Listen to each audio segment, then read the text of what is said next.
Pemirsa, berjumpa lagi bersama saya Aksan Prawira.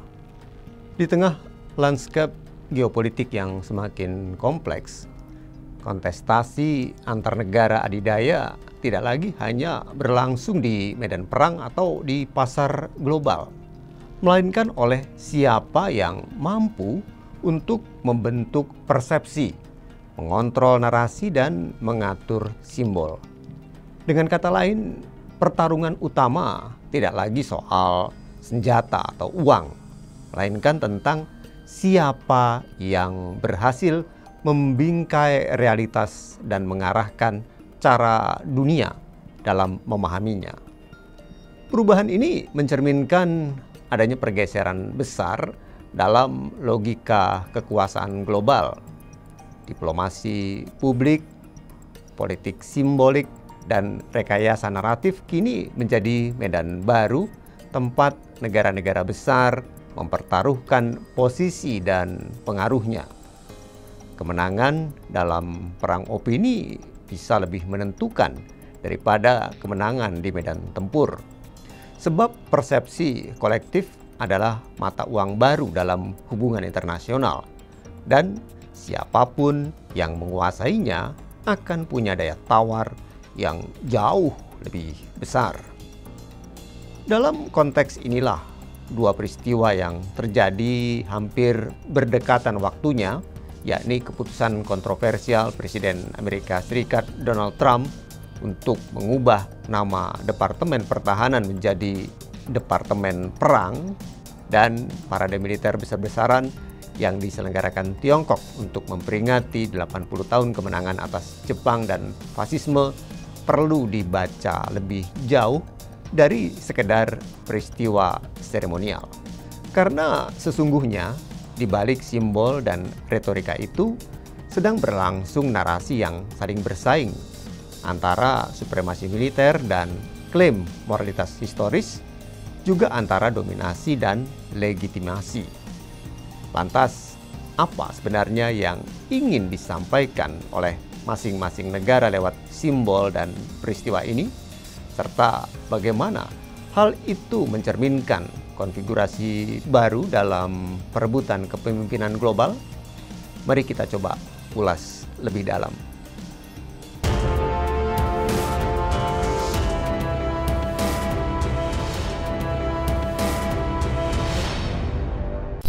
Pemirsa, dunia kini sedang bergerak menuju konfigurasi baru yang tidak hanya ditentukan oleh kekuasaan militer atau dominasi ekonomi, tetapi juga oleh pertarungan simbol, narasi, dan persepsi.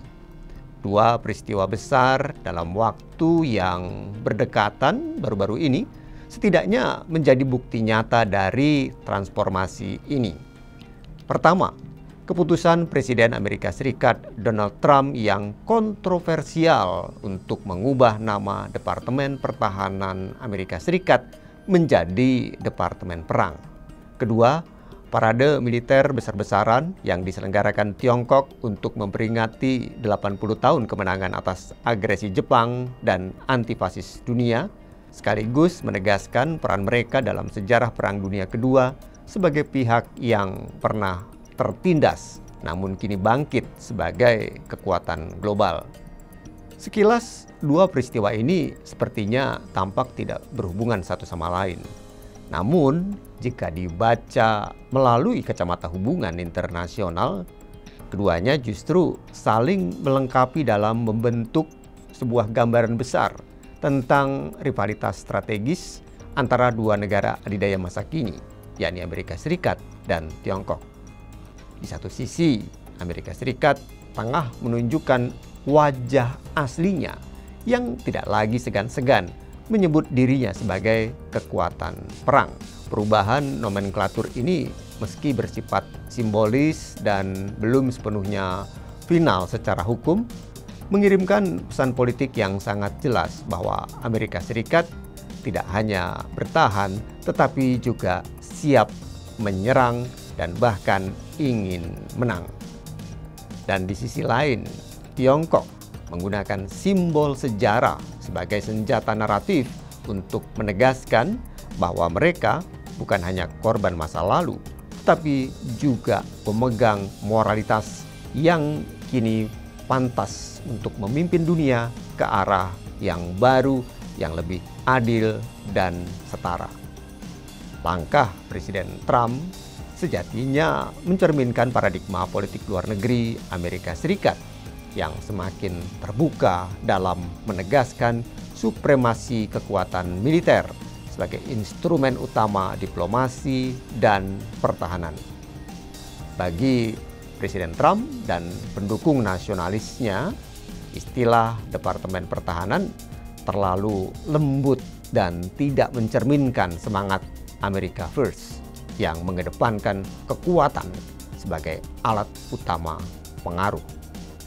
Artinya, dengan menghidupkan kembali istilah Departemen Perang, Presiden Trump ingin mengingatkan publik Amerika dan dunia bahwa negara ini pernah menang dalam Perang Dunia Kedua, Perang Dingin, dan bahwa kemenangan itu bukan diraih dengan bertahan, melainkan dengan menyerang. Ini adalah upaya untuk mengembalikan mentalitas imperium yang tidak meminta izin untuk bertindak, tetapi menuntut dunia untuk tunduk.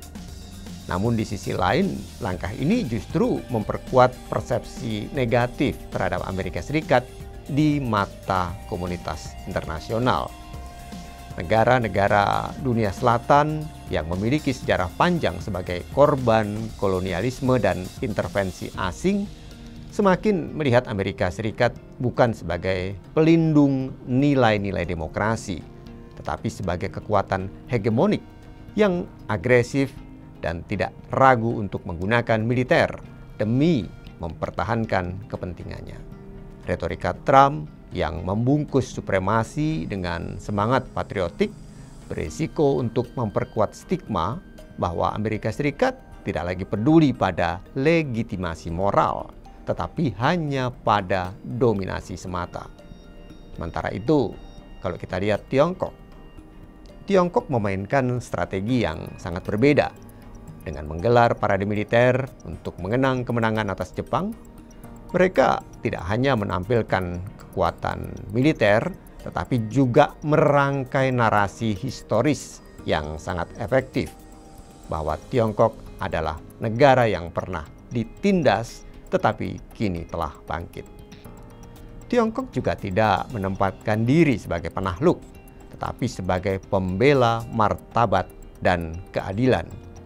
Melalui ingatan kolektif tentang perjuangan rakyat melawan fasisme, Presiden Tiongkok Xi Jinping membingkai negaranya sebagai kekuatan moral yang tidak ingin mendominasi, tetapi ingin memastikan bahwa penindasan seperti di masa lalu tidak terulang kembali, baik terhadap rakyatnya maupun terhadap negara-negara lain di dunia. Jadi, pesan moral ini diterima dengan sangat baik oleh banyak negara, terutama dari negara-negara dunia selatan.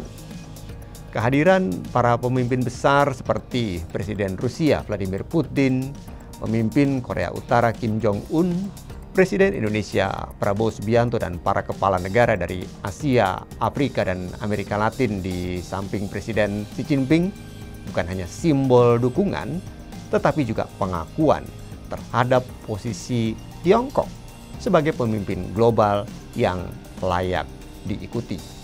Negara-negara ini tidak hanya melihat Tiongkok sebagai kekuatan ekonomi dan militer yang menguntungkan, tetapi juga sebagai pemimpin yang menawarkan legitimasi moral yang lebih kokoh dibandingkan dengan Amerika Serikat yang semakin agresif. Simbol anti penindasan dalam parade tersebut menunjukkan bahwa Tiongkok sangat memahami pentingnya memori sejarah sebagai fondasi moral dalam kepemimpinan global. Nah, menariknya, Tiongkok tidak secara eksplisit menyatakan ambisinya untuk menjadi pemimpin dunia. Mereka tidak menyatakan diri sebagai the next superpower atau pemegang hegemoni baru. Justru dalam diam dan kehati-hatian itulah Tiongkok semakin diakui. Dalam konstruksi geopolitik, sikap rendah hati namun konsisten menawarkan alternatif dunia multipolar yang lebih setara menjadi sebuah kekuatan yang sangat menarik. Meskipun Tiongkok tidak mencari kursi kepemimpinan dunia secara formal, banyak negara justru melihat mereka sebagai pemimpin yang lebih layak jika dibandingkan dengan Amerika Serikat yang hanya memperkuat kekuatan untuk ditakuti, bukan dihormati. Dalam teori hubungan internasional, peristiwa ini bisa dianalisis melalui dua perspektif utama, yakni realisme dan konstruktivisme. Dalam perspektif realis, kedua negara ini sedang terlibat dalam kontestasi power politics klasik. Amerika Serikat sebagai kekuatan dominan merasa terancam oleh kebangkitan Tiongkok. Oleh karenanya, mereka kemudian memperkuat sinyal kekuatan sebagai bentuk deterensi. Sementara Tiongkok merespons dengan pamer kekuatan militer yang tidak kalah megah untuk menunjukkan bahwa mereka siap bersaing dalam sistem internasional yang keras dan penuh persaingan.